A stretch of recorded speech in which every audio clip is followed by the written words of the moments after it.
तो hello everyone, कैसे हैं सब लोग? पढ़ाई कैसी चल रही है? सबकी बढ़िया चल रही है? ओके, सो फटाफट आ जाओ। Okay, so hello everyone, my name is Sanjeev Pandey और स्वागत है आपका अपने प्यारे से चैनल में, खूबसूरत से चैनल में, जेआर ट्यूटोरियल में।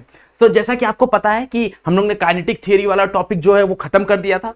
आज हम लोग जो स्टार्ट करने वाले थे वो रेडिएशन स्टार्ट करने वाले थे, जो कि बहुत एक मजेदार टॉपिक बनने वाला है। देखो, रेडिएशन की कहानी बहुत जबरदस्त कहानी है। ओके, लाइक अगर तुमको याद होगा तो 11th में तुम लोग ने कन्वेक्शन कंडक्शन पढ़ा था। यस और no? It is nothing but a mode of heat transfer. भाई, एक जगह से अगर दूसरे जगह हीट लेके जाना है तो मेरे पास दो मोड थे जो हम लोग ने 11th में पढ़ लिए थे। The one is conduction, the another one is convection. Yes और नो? ओके, बट ये दोनों की खामियां क्या थी भाई? ये दोनों को मटेरियल मीडियम चाहिए। आज हम लोग थर्ड मोड स्टार्ट करने वाले हैं, which is nothing but a radiation. So ये भी एक तरह का हीट ट्रांसफर करने का मोड है। मतलब यहां से हीट यहां पे जाएगी, but without any actual material medium. अगर मटेरियल मीडियम रहेगा तो भी ठीक है, बट अगर नहीं भी रहेगा तो भी वो हीट ट्रांसमिट होती है। The best example of radiation is nothing but sun. ये तुम्हारा सन है, यस और नो? हमारा सन है ये, और यहां पे है अर्थ। अब देखो, सन और अर्थ के बीच में कोई भी मीडियम नहीं है। यहां पे नो मीडियम, मतलब वैक्यूम है। यस और नो?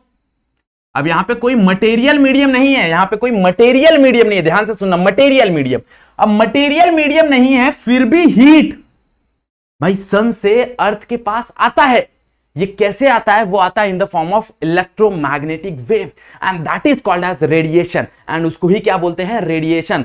क्या होता है रेडिएशन? जब कभी भी हीट ट्रैवल हो इन the form of electromagnetic wave, और एक जगह से दूसरे जगह जाने के लिए जब कभी भी हीट ट्रैवल हो इन the form of electromagnetic wave, उसको हम लोग बोलते हैं रेडिएशन। क्लियर? बात समझ में आ गई एवरीवन? रेडिएशन क्या होता है? देखो, रेडिएशन का कांसेप्ट क्लियर कर लो, कहानी एकदम जबरदस्त समझ में आएगी। क्योंकि इसके बाद वाला जो टॉपिक है ना, हम लोग जब चैप्टर नंबर 4 स्टार्ट करेंगे, थर्मोडायनेमिक्स, तो थर्मोडायनेमिक्स में बहुत ज्यादा काम आने वाला है इस चीज का। तो यहां पे कंसेप्ट क्लियर रहेगा तो आगे जाके एकदम स्मूथ कंसेप्ट जाएगा। ओके, अब अगर हम लोग रेगुलर बॉडी की बात करते हैं, मान लो कि एक बॉडी है, मान लो कि कोई एक स्टोन है, लेट अस से स्टोन, यहां पे कोई रैंडम स्टोन है। ओके, कोई भी एक बॉडी है। ओके, लेट्स से कोई एक बॉडी है। अब वो बॉडी, देखो, जब कभी भी हीट आता है ना, तो हीट, कोई भी बॉडी हीट जब उसके पास आता है तो वो तीन फिनोमिना कर सकता है। या फिर वो हीट को एब्जॉर्ब कर ले, भाई जो हीट आ रही है वो हीट को मैं या फिर एब्जॉर्ब कर लूं। सेकंड में क्या कर सकता हूं? या फिर वो हीट मेरे से टकरा के चली जाए, या फिर वो रिफ्लेक्ट कर सकता है। यस और नो? ओके, थर्ड क्या है? वो हीट अपने अंदर से पास कर दे, मतलब transmit.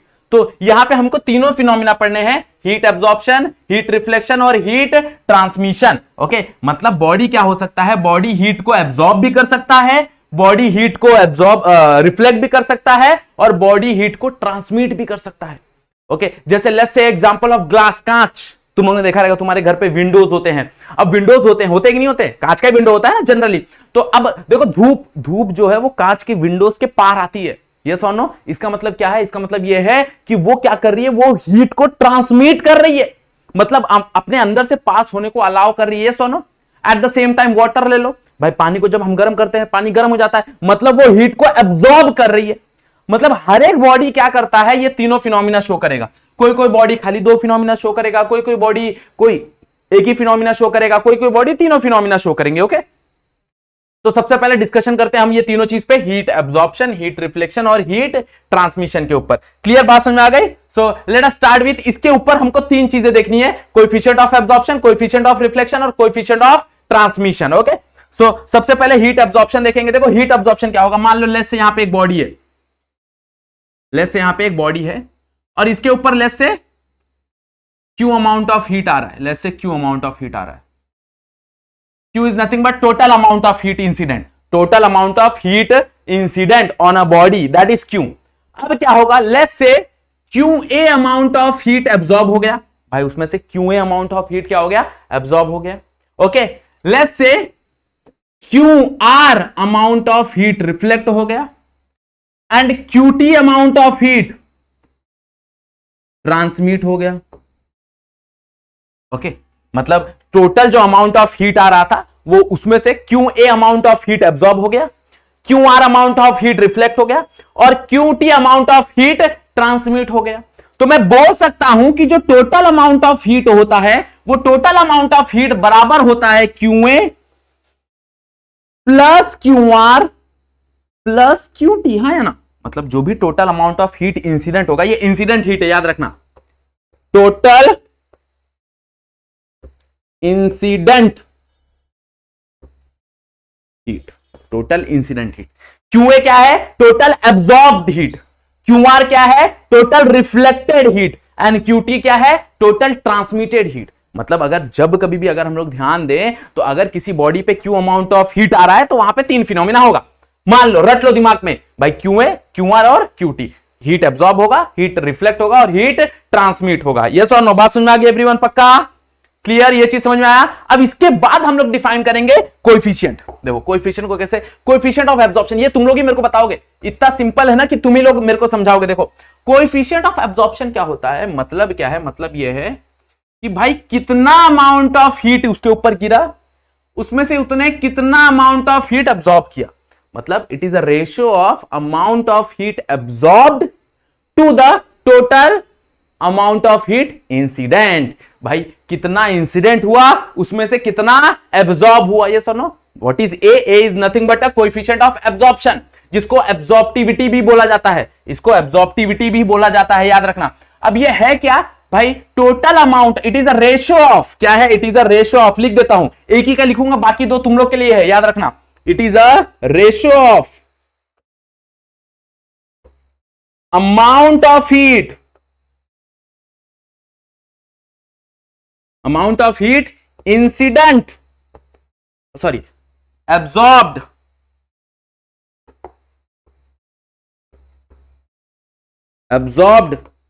by body to the amount of heat incident on body।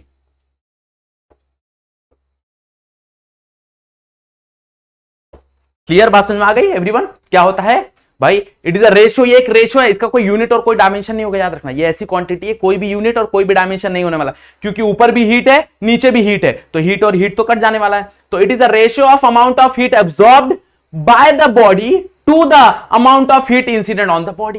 भाई बॉडी पे जितना गिरा, जितना उतने एब्जॉर्ब किया, उसका ही मतलब होता है कोएफिशिएंट ऑफ एब्जॉर्प्शन। अब मान लो कि अगर बॉडी पे जितना गिरा और सारा का सारा उसने एब्जॉर्ब कर लिया, मतलब मान लो वो बहुत ही गुड एब्जॉर्बर है, ओके, बहुत बेहतरीन तरीके से वो हीट को एब्जॉर्ब कर सकता है। अगर वो सारा का सारा अमाउंट ऑफ हीट एब्जॉर्ब कर लेगा, इसका मतलब इसका वैल्यू क्या हो जाएगा? इसका वैल्यू हो जाएगा 1, विच इज नॉट पॉसिबल, याद रखना।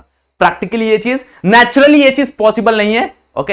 ये चीज फेरी ने बताई, हम लोग आगे देखने वाले हैं, वहां पे हम लोग ये बात करेंगे, हम लोग वहां पे डिस्कस करेंगे भाई A इक्वल्स टू 1 कब होता है? जब सारा का सारा amount of heat body absorb कर ले तो A इक्वल्स टू क्या हो जाता है? 1 हो जाता है। नहीं तो A का वैल्यू कभी भी 1 से बड़ा नहीं होगा, ये याद रखना। Clear everyone? समझ में आया? चलो कोएफिशिएंट ऑफ, अगर मेरे को रिफ्लेक्शन डिफाइन करना रहे तो कैसे डिफाइन करेंगे बताओ जरा? Coefficient of reflection, it is nothing but small r से रिप्रेजेंट करते हैं, और ये क्या होता है? ये होता है मेरा QR डिवाइड बाय Q, है ना। मतलब total amount of heat reflected by the body to the total amount of heat incident on body. भाई जितना इंसिडेंट हुआ उसमें से कितना उसने रिफ्लेक्ट कर दिया, that is nothing but a coefficient of reflection, that is nothing but a coefficient of reflection. Yes और नो? बात समझ में आ रही कि नहीं समझ में आ रही एवरीवन? पक्का?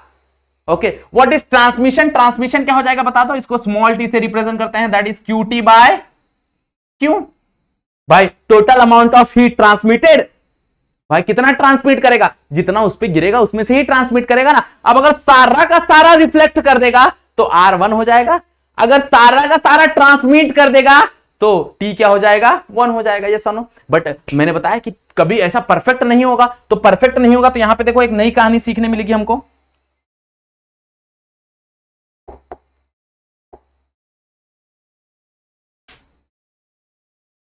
यहां पे देखो, ओके। अब क्या करते हैं, सिंपली क्या करते हैं, सिंपली तीनों को ऐड करने की कोशिश करते हैं। सिंपली देखो यहां पे Q क्या मिलेगा मेरे को? Q is nothing but QA plus QR plus QT, हाँ या ना। भाई टोटल अमाउंट ऑफ हीट जो इंसिडेंट है उसमें से कुछ अमाउंट ऑफ हीट एब्जॉर्ब हो जाएगा, कुछ अमाउंट ऑफ हीट रिफ्लेक्ट हो जाएगा, कुछ अमाउंट ऑफ हीट ट्रांसमिट हो जाएगा। हाँ या ना? बात समझ आ रही नहीं समझ आ रही है पक्का? अब क्या करो, इसको टोटल क्यू से डिवाइड कर दो। टोटल अगर क्यू से डिवाइड कर दोगे तो देखो ये क्यू कैंसल, आंसर क्या आ जाएगा 1। And what is Q A by A? Nothing but A. हाँ या ना भाई? क्यू ए बाय ए है क्या? कोएफिशिएंट ऑफ एब्जॉर्प्शन है, तो यहां पे आ जाएगा A plus Q R by Q क्या है? That is nothing but R plus Q T by Q क्या है? Nothing but T. मतलब A plus R plus T हमेशा करोगे तो आंसर हमेशा 1 आएगा तुमको, ये मान के चलो। ओके, अगर तुम लोग A plus R plus T equals to करोगे, सब ऐड करोगे तो आंसर हमेशा क्या आएगा तुमको? 1 आएगा। ओके, अब इसमें से जो चीज एब्सेंट है, मतलब मान लो कि रिफ्लेक्शन नहीं हो रहा, थोड़ा भी रिफ्लेक्शन नहीं हो रहा, तो आर 0 हो जाएगा, मतलब ए प्लस टी क्या आ जाएगा? 1 आ जाएगा। अगर मान लो थोड़ा भी ट्रांसमिशन नहीं हो रहा तो ए प्लस आर इक्वल्स टू 1 हो जाएगा। अब मान लो रिफ्लेक्शन और ट्रांसमिशन थोड़ा भी नहीं हो रहा, सारा का सारा एब्जॉर्प्शन हो रहा है, तो ए इक्वल्स टू 1 आ जाएगा। क्लियर बात समझ आ रही कि नहीं समझ आ रही है? ओके, अब इसी के ऊपर हमको दो हीट एब्जॉर्प्शन के ऊपर हमको दो सब्सटेंस में डिवाइड किया गया सब्सटेंस को, जिसको हम लोग बोलते हैं अथर्मनस और डायथर्मनस। ओके, अथर्मनस का मतलब क्या होता है, डायथर्मनस का मतलब क्या होता है? देखो, अथर्मनस का मतलब क्या होता है? Okay, like substance like water. Okay, substance like water, like copper etcetera. Okay, ये जो सब्सटेंस है ये थोड़ा भी हीट ट्रांसमिट नहीं करते, मतलब अपने अंदर से हीट पास नहीं करते, या फिर ये हीट को एब्जॉर्ब कर लेंगे या फिर ये हीट को रिफ्लेक्ट कर देंगे, बट ये हीट को ट्रांसमिट नहीं करते। मतलब the substance which do not transmit the heat is called as athermanous substance. Okay, like water हो गया, कॉपर हो गया, ऐसे बहुत से सब्सटेंस हैं जो हीट को ट्रांसमिट नहीं होने देते, याद रखना। हाँ, वो रिफ्लेक्ट कर सकते हैं, वो ये एब्जॉर्ब कर सकते हैं, बट वो ट्रांसमिट नहीं होने देंगे, उनको बोलते हैं अथर्मनस सब्सटेंस। डायथर्मनस क्या होता है? मतलब मोस्ट ऑफ द जो हीट है वो ट्रांसमिट कर देते हैं, वो ना ही एब्जॉर्ब करते हैं ना ही वो रिफ्लेक्ट करते हैं, ज्यादा से ज्यादा अमाउंट ऑफ हीट क्या करते हैं? वो ट्रांसमिट कर देते हैं। मैंने अभी थोड़ी देर पहले एग्जांपल बताया, जैसे ग्लास, हमारा जो कांच होता है खिड़की का, वो देखो सारे के सारे धूप को ना वो ट्रांसमिट करता है, मतलब अपने आर पार भेजता है। तो ये ज्यादा से ज्यादा जो डायथर्मनस है ना, वो ज्यादा से ज्यादा क्या करता है? हीट को अपने अंदर से ट्रैवल करा देता है। ओके, ट्रांसमिट करा देता है। तो इसको हम लोग कैसे डिफाइन करेंगे? इसको हम लोग डिफाइन करेंगे द सब्सटेंस कैसा सब्सटेंस? जो ज्यादा करके क्या करे? सब्सटेंस का स्पेलिंग देख लेना। हाँ, which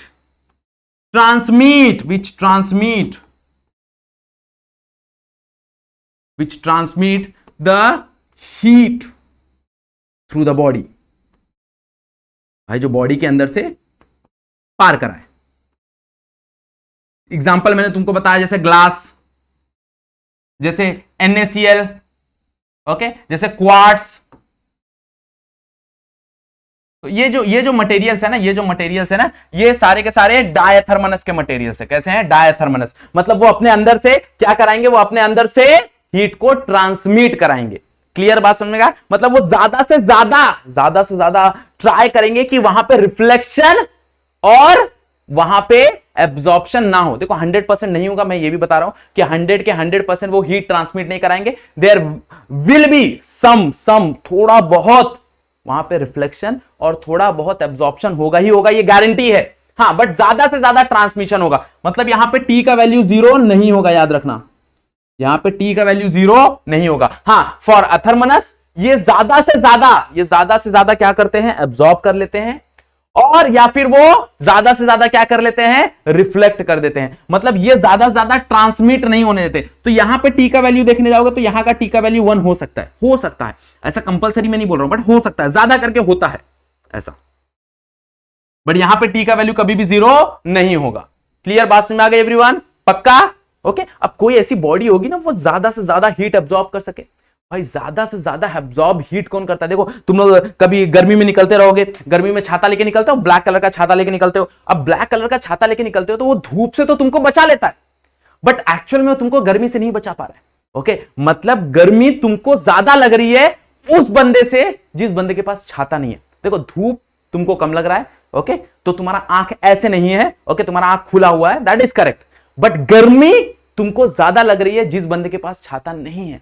कारण क्या है? कारण यह है कि भाई जो ब्लैक कलर है ना, ये नेचर में सबसे अच्छा हीट एब्जॉर्ब कर लेता है नेचुरली। ये कुदरत का नियम है, ये कुदरत ने नियम बना दिया कि भाई जो काला कलर होगा, काला कलर क्या करेगा? हीट को। इसलिए देखो कभी भी अगर हम लोग ब्लैक कलर देखते हैं, लाइट बंद होते ही, लाइट बंद, जैसे हम लोग ने लाइट बंद किया, लाइट बंद करने के बाद ओके सारी चीजें ब्लैक क्यों हो जा रही है? क्योंकि बाकी एक्स्ट्रा जो हीट आ रही है छोटी मोटी होल से या फिर कहीं से, वो सारा का सारा तो ब्लैक कलर ऑब्जॉर्व कर ले रहा है। ये सुनो, तुम लोग ने कभी ये खेला है नियो क्रिकेट? तुम लोग को पता होगा अगर नियो क्रिकेट कैसे खेलते हैं। रेडियम का बॉल होता है, रेडियम का बैट होता है, और सारे के सारे क्लास में ब्लैक कलर का पेंट होता है, सारे के सारे क्लास में, खिड़की पे, हर एक जगह, मतलब कहीं से भी थोड़ा लाइट ना आए। देखो कहीं से भी थोड़ा लाइट नहीं आ रहा है, इसका मतलब वो ब्लैक है। तो ब्लैक का कारण क्या है? ब्लैक क्यों, वो काला दिख क्यों रहा है?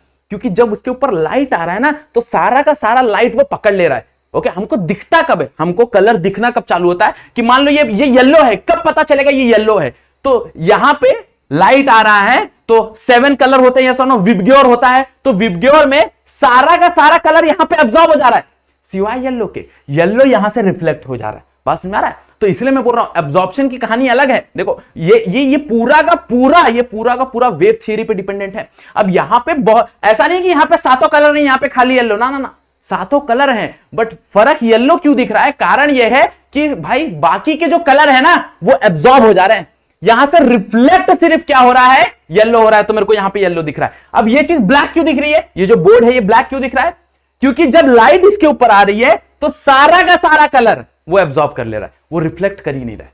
तो ऐसा कौन सा बॉडी है जो ऑलमोस्ट लगभग 100% हीट एब्जॉर्ब कर लेता है? तो नेचुरली ऐसा कोई भी बॉडी नहीं है हमारे पास, नेचुरली कोई भी हमारे पास ऐसा बॉडी नहीं है जो हीट एब्जॉर्ब कर सके। हमारे पास एक सब्सटेंस है which is called as lamp black. तुम लोग ने सुना रहेगा ये चीज, लैंप ब्लैक। ओके, गांव में हमारे पास लैंप होता है, देखो जब उसमें हम लोग दिया जलाते हैं तो आजू बाजू उस लैंप के राख चिपक जाता है, that is nothing but that is called lamp black. और वो सबसे लगभग लैंप ब्लैक लगभग 97% से 98% हीट एब्जॉर्ब कर सकता है, लगभग। ओके, लैंप ब्लैक एक ऐसा सब्सटेंस है जो 97% से लेकर 98% तक हीट क्या कर सकता है? ब्लॉक कर सकता है। इसलिए तुम लोगों ने देखा रहेगा कभी अगर गांव में मम्मी खाना बना रही है ना, तो देखो पतीले पे राख चिपकाती थी मम्मी। ओके, कभी याद आ रहा है वो राख क्यों चिपकाया जाता था? बिकॉज 2 फायदे थे उसके। भाई डायरेक्ट हीट का कॉन्टैक्ट ना हो, मतलब डायरेक्ट बर्तन जलेगा नहीं, और सेकेंड चीज ब्लैक है तो हीट एब्जॉर्प्शन, मतलब वो कंडक्टिंग का काम करेगा। बात समझ आ रहा है? वो इंसुलेटिंग का काम नहीं करेगा, वो एक्चुअल में कंडक्टिंग का काम करेगा। तो बेसिक देखो गांव लेवल पे भी बेसिक फिजिक्स है इसका, याद करो। ओके, क्लियर बात समझाई? तो मेरे पास परफेक्टली ब्लैक बॉडी के नाम पे यही है, लैंप ब्लैक, जो कि 100% भी एब्जॉर्बेंट नहीं हो सकता, मतलब 100 का 100% हीट एब्जॉर्ब नहीं हो सकता। तो फेरी ने एक बॉडी बनाई, that is called Fery black body. उन्होंने एक बॉडी बनाई, कैसी बॉडी बनाई? उन्होंने एक स्पेरिकल शेप लिया, ये स्पेरिकल शेप है, हॉलो स्पेरिकल शेप। ओके, और यहां पे 2 वॉल्ड है, डबल वॉल्ड मतलब अपर एक वॉल्ड है और अंदर एक वॉल्ड है, और बीच का जो जगह है ना, बीच का जो जगह है उसको क्या रखा? उसको उन्होंने रखा वैक्यूम, मतलब यहां पे कोई भी एयर या कुछ नहीं है, ये सारा का सारा इवैक्यूएटेड है, मतलब उसके अंदर से सारी की सारी हवा निकाल ली गई, और बाद में यहां पे एक होल कर दिया गया। This hole is called as aperture. Okay, this hole is called as aperture. Okay, अब उस जहां पे वो होल किया है ना, उसके डायमेट्रिकली अपोजिट एक कोनिकल प्रोजेक्शन दे दिया, एक कोन जैसा प्रोजेक्शन दे दिया, और इसके अंदर लेयर में लैंप ब्लैक लगा दिया गया। ये जो है ना, ये वाला, ये है लैंप ब्लैक। मैंने उसको ऑरेंज कलर से दिखाया क्योंकि ब्लैक पे ब्लैक दिखेगा नहीं, तो वो लैंप ब्लैक है। ओके, अब उन्होंने क्या किया? भाई लैंप यहां पे ब्लैक कलर का कोटिंग लगा दिया। अब जब यहां से लाइट ट्रैवल होकर आ रही है तो कोनिकल प्रोजेक्शन से वो लाइट क्या हो रही है? रिफ्लेक्ट हो रही है। भाई कोनिकल प्रोजेक्शन से वो लाइट रिफ्लेक्ट हो रही है, हर एक डायरेक्शन में जाएगी। अब हर एक डायरेक्शन में जाएगी तो यहां पे क्या लगा हुआ है? यहां पे लगा हुआ है लैंप ब्लैक। अब लैंप ब्लैक क्या करेगा? इस लाइट का 98% हिस्सा एब्जॉर्ब कर लेगा। अब बाकी जो बचा हुआ 2% है वो भी तो रिफ्लेक्ट होके कहीं जाएगा, बाहर तो निकल नहीं पाएगा क्योंकि पूरा पैक है, खाली एक छोटा सा होल है लाइट को अंदर आने के लिए, यस और नो। तो अब ये जो 2% का हिस्सा कहीं जाएगा वो भी तो कहीं ना कहीं किसी लैम्प ब्लैक पे ही जाएगा ना। अब वो बचे हुए 2% का भी 98% अब्सॉर्ब हो जाएगा। मतलब अगर देखने जाओ तो आफ्टर मल्टीपल रिफ्लेक्शन 99.99, देखो फेरी ने भी 100 नहीं बोला, 100 वाला रिस्क नहीं लेना चाहते, 100 बोल दिया तो डायरेक्ट गारंटी हो जाता है ना भाई 100%, 100%, मतलब कंपलसरी होगा। बट फेरी ने भी बोला कि 100 नहीं गारंटी ले सकता हूं, 99.99% हीट क्या हो रहा है यहां पे एब्जॉर्ब हो जा रहा है। तो इसीलिए इसको बोलते हैं परफेक्टली ब्लैक बॉडी। बट ये मैन मेड है, ये नेचुरल नहीं है, ये मैन मेड है, ये नेचुरल नहीं है। ओके, नेचुरल मेरे पास एक ही चीज है, दैट इज लैंप ब्लैक, और जो कि वो 97 से 98% क्या कर सकता है, हीट एब्जॉर्ब कर सकता है। ओके, फेरी ने जो बॉडी बनाया वो 99.99 तो कर सकता है, बट वो फेरी की बॉडी है। और याद रखना ब्लैक बॉडी, लोगों को कंफ्यूजन क्या होता है, सर किस चीज को ब्लैक बॉडी बोला जाता है, तो इस एपर्चर को ब्लैक बॉडी बोला जाता है क्योंकि इस एपर्चर ने हीट अंदर लिया और वहां से हीट वापस बाहर नहीं जा पाया। ये पूरा का पूरा ब्लैक बॉडी है, बट एक्चुअल में परफेक्टली ब्लैक बॉडी इस एपर्चर को बोला जाता है क्योंकि उस एपर्चर के थ्रू अंदर हीट आया और सारा का सारा हीट अंदर ही रह गया, मतलब सारा का सारा हीट एब्जॉर्ब हो गया, थोड़ा भी हीट बाहर नहीं जा पाया। ओके, अब यहां पे क्वेश्चन आता है कि सर कंडक्शन की वजह से या फिर कन्वेक्शन की वजह से हीट नहीं फ्लो होगा। ओके, उन्होंने इसलिए क्या किया, बाहर का जो सरफेस है ना उसको परफेक्टली रिफ्लेक्टिंग रखा, मतलब हीट और कहीं से अंदर ना आ पाए, सिर्फ यहीं से अंदर आ पाए। क्लियर बात समझ में आ गया। देखो राइट शॉर्ट नोट आता है, write a short note on Fery black body, तो तुमको क्या करना है, तुमको सिर्फ डायग्राम बनाना है बेहतरीन तरीके से और इसके ऊपर 4-5 पॉइंट लिखने जो हम लोग ने डिस्कस किए कि भाई हीट एंटर करता है, प्रोजेक्शन पे जाता है, प्रोजेक्शन के बाद आफ्टर मल्टीपल रिफ्लेक्शन होते हैं, मल्टीपल रिफ्लेक्शन में क्या होते हैं, हर एक जगह हीट एब्जॉर्ब हो जाते हैं, तो हर रिफ्लेक्शन में 98 से 97% हीट एब्जॉर्ब होते हैं, एट लास्ट 99.99% क्या हो जाता है, हीट एब्जॉर्ब हो जाता है, that's why it is called as perfectly black body. काम खत्म, मिल गया तुमको 2 से 3 मार्क। क्लियर बात समझ में आ गई, समझ में आया परफेक्टली ब्लैक बॉडी क्या होता है, फेरी ब्लैक बॉडी क्या होता है, पक्का, बहुत बढ़िया। ओके, सो इसके बाद का जो टॉपिक है वहां पे हम लोग बात करेंगे Kirchhoff's law. Okay, Kirchhoff's law 2 है, कंफ्यूज नहीं होना है, एक तो तुम्हारा रेडिएशन का है और बाद में जब हम लोग इलेक्ट्रिसिटी पढ़ेंगे तो वहां पे भी किरचॉफ्स लॉ पढ़ेंगे, तो यही चीज पे ध्यान देना, बहुत लोग यहां पे मिस्टेक कर देते हैं। ओके, सो नेक्स्ट लेक्चर में होपफुली हम लोग नेक्स्ट लेक्चर तक ये टॉपिक कंप्लीट करने की कोशिश करेंगे। ओके, क्लियर, समझ में आया सबको आज का टॉपिक? ओके, बहुत बढ़िया। ओके, सो आज अगर तुम लोग ने वीडियो यहां तक देख लिया है तो वीडियो को लाइक करना है, वीडियो पे अगर चैनल पे नए हो, फर्स्ट टाइम हो, तो सबसे पहले क्या करो, सब्सक्राइब करो, उसके बाद बहुत सारा शेयर करो।